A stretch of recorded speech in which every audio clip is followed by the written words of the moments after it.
Welcome to Unscripted Living.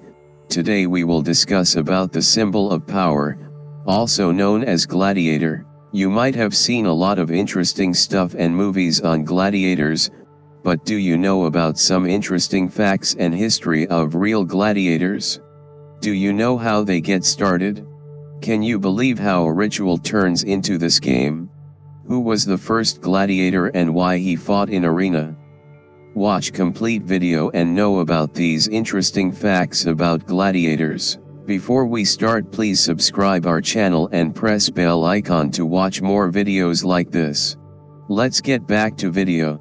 Ancient Rome was known as home of this creature known as gladiator. Do you know who the gladiators are? Well, a Roman gladiator was an ancient professional fighter who usually specialized with particular weapons and types of armor. They fought before the public in hugely popular organized games held in large purpose-built arenas throughout the Roman Empire from 105 BCE to 404 CE. Before ancient Roman gladiators fought grisly battles in rowdy public arenas like the Colosseum, they squared off in much more solemn venues like funerals. How it started. Early gladiator fights began in the 3rd century BCE as ritual blood offerings to the spirits of recently departed nobles. That changed around 27 BCE when Augustus took power in Rome. He detaches gladiatorial combat from its purely funerary context and makes it into a regular part of the entertainment cycle in Rome. The shift gave rise to some of the most famous gladiators today like Spartacus, Spiculus, Marcus Aurelius, and more. Who managed this? Gladiatorial games were organized by the elite throughout the Roman Empire in order to distract the population from the reality of daily life. And fearsome fighters of the Colosseum ranged from lowly animal wrestlers to egotistical emperors. Preparation of gladiators. Most gladiators were purchased from slave markets, being chosen for their strength, stamina and good looks, says Dr. Miles Russell. Although taken from the lowest elements of society, the gladiator was a breed apart from the normal slave or prisoner of war. Being well-trained combatants whose one role in life was to fight and occasionally to kill for the amusement of the Roman mob. Not all those who fought as gladiators were slaves or convicts, however. Some were citizens down on their luck, or heavily in debt, while some, like the Emperor Commodus, simply did it for fun. How we come to know about gladiators. Until the discovery of the cities of Vesuvius in the 18th century, virtually everything we knew about gladiators came from references in ancient texts. From random finds of stone sculptures and inscriptions, and the impressive structures of the amphitheaters dotted about all over the Roman Empire, writes Tony Wilmot, the image of a row of gladiators standing before their emperor reciting the dread words, "We who are about to die salute you," is a powerful but highly misleading one. Explains historian Justin Pollard. Professional gladiators.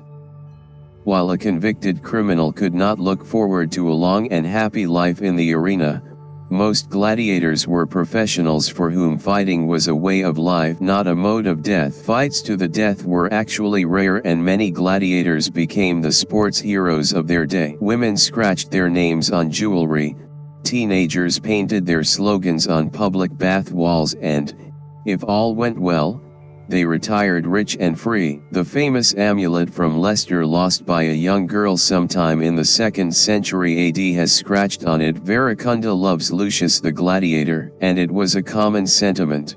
Gladiators were at the bottom of the heap in Roman society. This remained the case no matter how much they were feted by the people. Above most qualities, the Romans valued virtues, which meant, first and foremost, acting in a brave and soldierly fashion, in the manner of his fighting, and above all in his quiet and courageous acceptance of death. Even a gladiator, a despised slave, could display this.